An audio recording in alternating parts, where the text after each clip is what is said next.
জামায়াতে ইসলামী বাংলাদেশ কেউ তার করতে পারবে না শেষ। জামায়াতে ইসলামী বাংলাদেশ কেউ তার করতে পারবে না শেষ।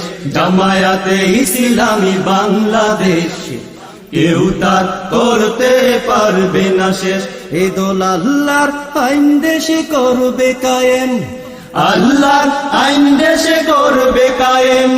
এ দলের উপর তার রহমত শেষ। জামায়াত